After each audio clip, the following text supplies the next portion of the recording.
Hello everyone. आज हम कक्षा 9 का पाठ 1 करेंगे। पाठ का नाम है इस जल प्रलय में। यह कृतिका पुस्तक से लिया गया है। प्रश्नोत्तर शुरू करने के पहले अगर आपने पॉजिटिव माइंड्स चैनल को सब्सक्राइब नहीं किया है तो इसे सब्सक्राइब करें। वीडियो पसंद आने पे इसे लाइक और शेयर करें। लेटेस्ट वीडियो नोटिफिकेशंस के लिए बेल आइकन पर क्लिक करें। शुरू करते हैं प्रश्नोत्तर। सबसे पहले ये जानना आवश्यक है कि बाढ़ आखिर आती क्यों है। यह प्रश्न आपसे पूछा जा सकता है कि बाढ़ आखिर क्यों आती है। जब पानी का स्तर बारिश की वजह से बहुत ज़्यादा हो जाता है तो उस शहर में बाढ़ जैसा माहौल बन जाता है। कभी कभी बारिश अधिक होने से नदी में पानी का स्तर काफ़ी बढ़ जाता है और वह बहकर शहरों में नज़दीक के शहरों में चला जाता है, जो बाढ़ का रूप ले लेता है। अब बुक में दिए गए प्रश्न पढ़ लेते हैं। पहला प्रश्न है, बाढ़ की खबर सुनकर लोग किस तरह की तैयारी करने लगे। उत्तर इस प्रकार है, बाढ़ की खबर सुनकर सारे शहर में आतंक मचा हुआ था। मतलब लोग काफ़ी परेशान थे, इधर से उधर भाग रहे थे, आतंक का सा माहौल था। सब काफ़ी डरे हुए थे बाढ़ आने से। लोग अपने सामान को नीचे की मंजिल से ऊपर की मंजिल में ले जा रहे थे। सारे दुकानदार अपना सामान रिक्शा, ट्रक और टेम्पो में लाद कर उसे सुरक्षित स्थानों पर ले जा रहे थे। लाद कर का यहाँ अर्थ है टेम्पो ट्रक में रख कर ले जा रहे थे। लाद कर या लोड कर रहे थे, इंग्लिश में कह सकते हैं। खरीद बिक्री बंद हो चुकी थी क्योंकि दुकानों का सामान वो ले जा रहे थे तो ना कोई खरीद पा रहा था, ना वह बेच पा रहे थे। लोग घरों में खाने का सामान, दियसलाई, मोमबत्ती, दवाइयाँ, केरोसिन आदि का प्रबंध करने लगे हुए थे। दियसलाई यानी कि माचिस।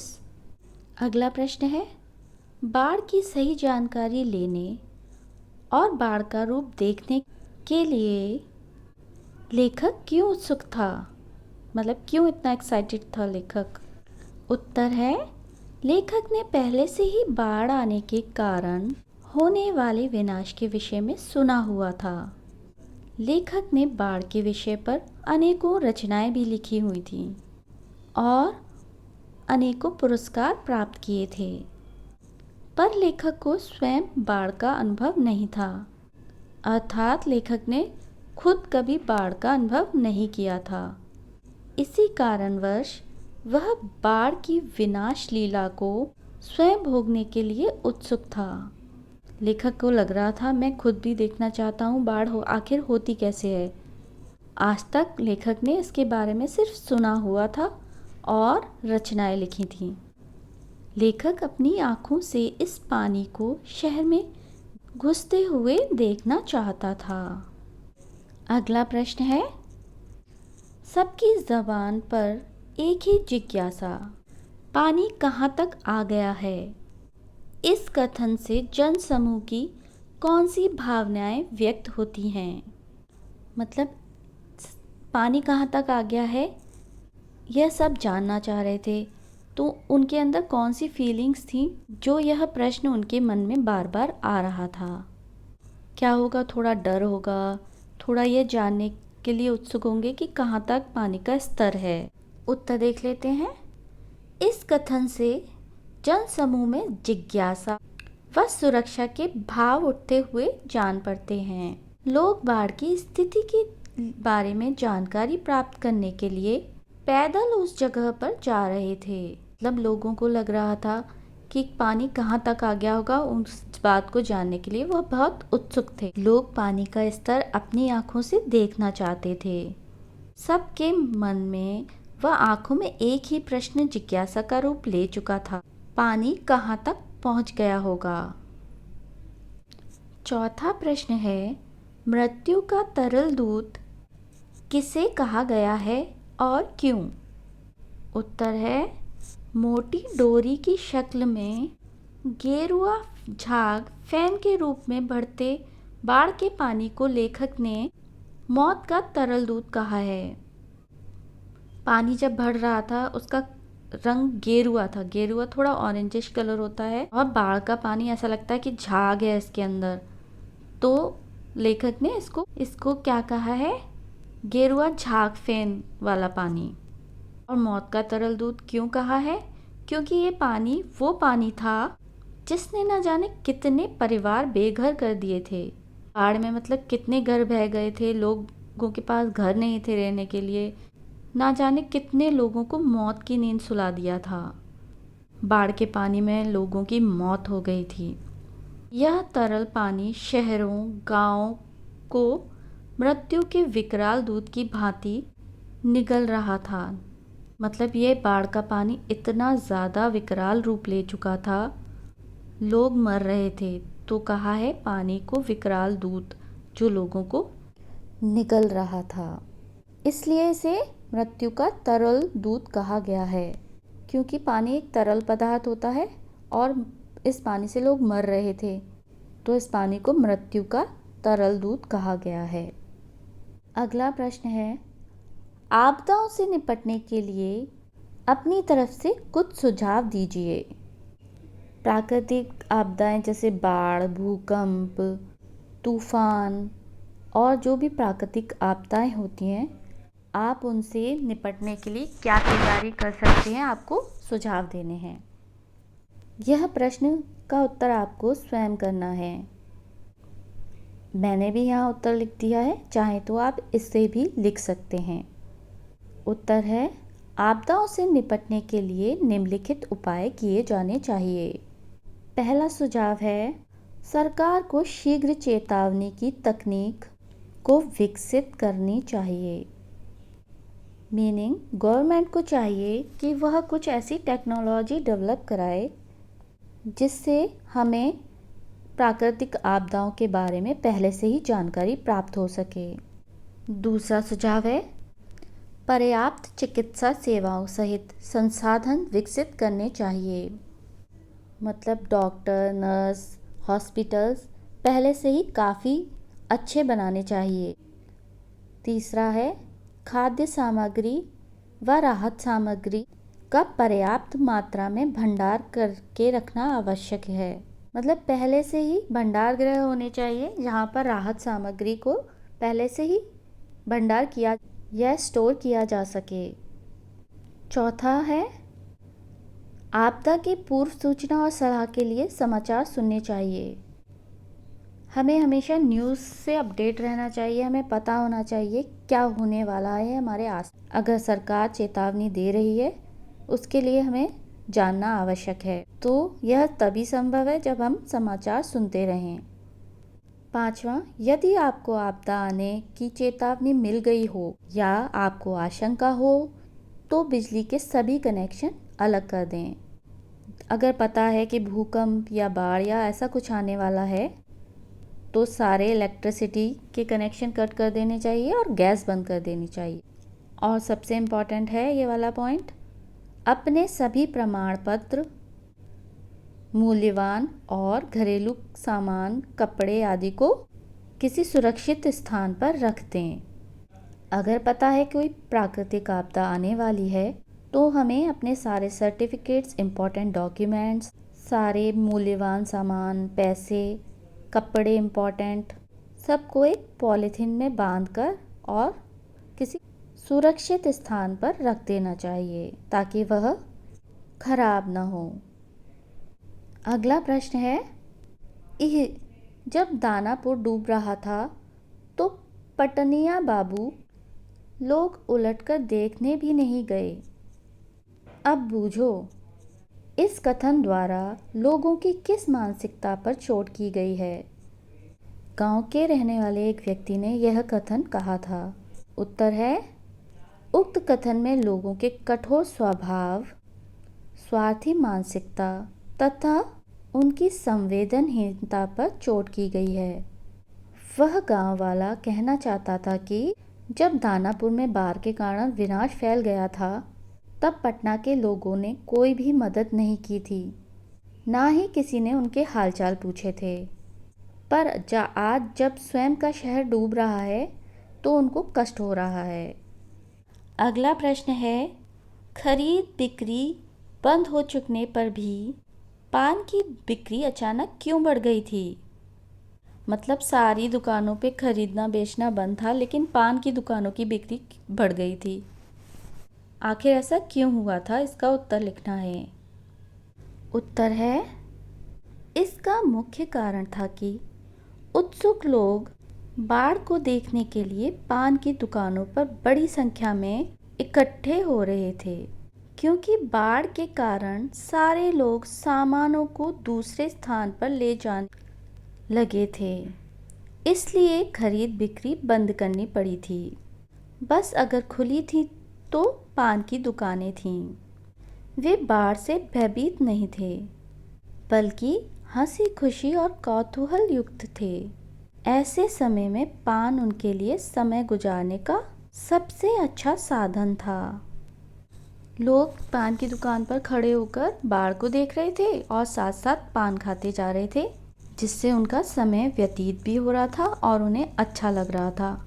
अगला प्रश्न है, जब लेखक को यह एहसास हुआ कि उसके इलाके में भी पानी घुसने की संभावना है, तो उसने क्या क्या प्रबंध किए? जब लेखक को पता चला कि उसके घर के आसपास भी पानी आ जाएगा, तो उसने क्या प्रबंध किए? इसका उत्तर आपको लिखना है। उत्तर देख लेते हैं।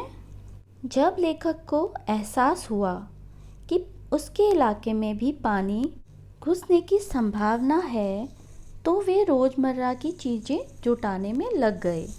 जब लेखक को पता चला कि पानी उनके आसपास आएगा, तो वो रोज़ का सामान इकट्ठा करने लगे। लेखक ने पहले तो अपने लिए एक हफ्ते की पत्रिकाओं का स्टॉक खरीदा।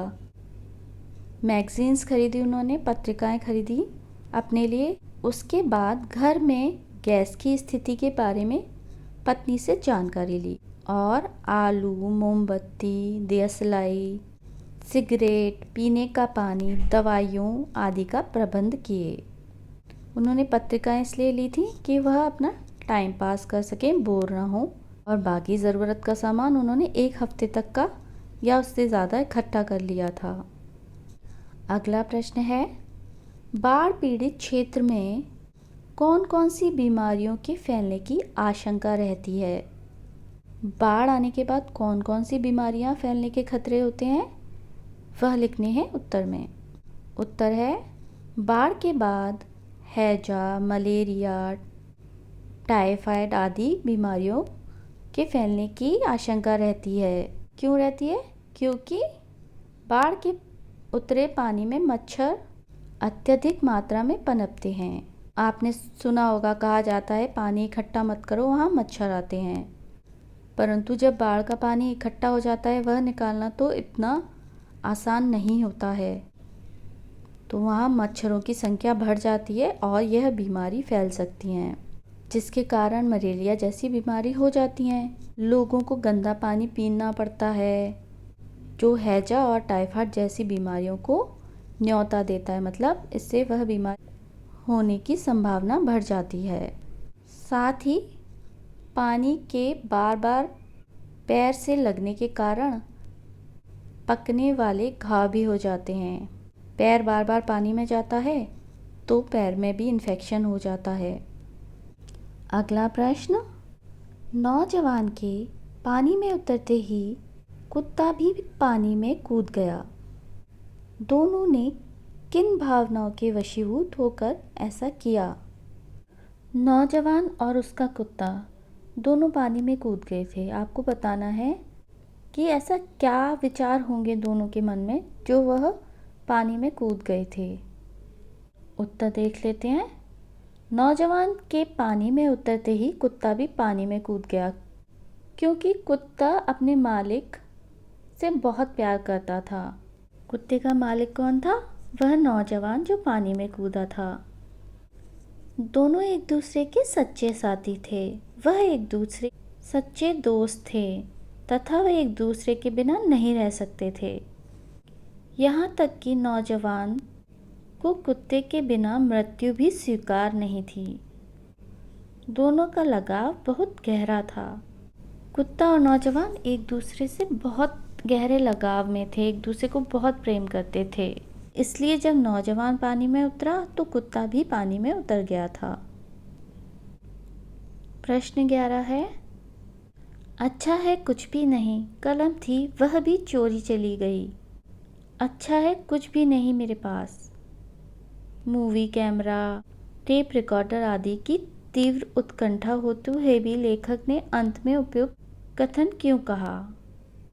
आपको बताना है आखिर लेखक ने ऐसा क्यों कहा कि उसके पास कुछ नहीं है तो अच्छा है, जबकि उसे टेप रिकॉर्डर, कैमरा सब बहुत पसंद थे। फिर भी उसने ऐसे वाक्य क्यों कहे होंगे, इसका उत्तर लिखना है आपको। उत्तर देखते हैं। उत्तर है, लेखक ने उपयुक्त कथन इसलिए कहा क्योंकि उनका मन एक कलाकार मन होने के कारण उन्हें कैमरा, टेप रिकॉर्डर, मूवी की आवश्यकता महसूस हुई ताकि वे इस बार की घटना को कैमरे में उतार सकें। परंतु यदि वे ऐसा करते तो वे केवल एक दर्शक बनकर रह जाते और बाढ़ को पूर्णतः अनुभव करने का अवसर उनके हाथों से निकल जाता। अगर लेखक के पास कैमरा होता तो वह रिकॉर्डिंग करने लग जाते और उनका ध्यान रिकॉर्डिंग में ज़्यादा होता, जिसके कारण वह बाढ़ का पूर्ण अनुभव नहीं कर पाते। इसलिए लेखक ने ऐसा कथन कहा था। प्रश्न 12 है, आपने भी देखा होगा कि मीडिया द्वारा प्रस्तुत की गई घटनाएं कई बार समस्याएं बन जाती हैं। ऐसी किसी घटना का उल्लेख कीजिए। कभी कभी मीडिया, न्यूज़ चैनल्स छोटी सी बात को बहुत बढ़ा चढ़ाकर न्यूज़ में दिखाते हैं। आपने अगर ऐसी कोई न्यूज़ देखी है तो उसका उल्लेख आपको उत्तर में लिखना है। इसका उत्तर आपको स्वयं ढूंढ कर लिखना होगा। आप कोई भी घटना ले सकते हैं, सांप्रदायिक घटना, धार्मिक घटना या सामाजिक घटना। आप इसे सर्च कर और उत्तर में लिखेंगे। प्रश्न 13 है, अपनी देखी सुनी किसी आपदा का वर्णन कीजिए। आपने कोई आपदा के बारे में सुना है तो उस आपदा के बारे में आपको लिखना है, या आपने खुद देखा है तो उसके बारे में आपको लिखना है। उत्तर देख लीजिए। 25 अप्रैल 2015 पूरा नेपाल प्रचंड भूकंप से हिल गया था। नेपाल में भूकंप आया था सन 2015 में। आप लोग में से कुछ लोगों को पता होगा। यह काफ़ी तीव्र भूकंप था, तो इस घटना का उल्लेख मैंने उत्तर में दिया है। आप इस भूकंप की घटना का उल्लेख कर सकते हैं या अपनी कोई जानी सुनी घटना के बारे में इस उत्तर में लिख सकते हैं।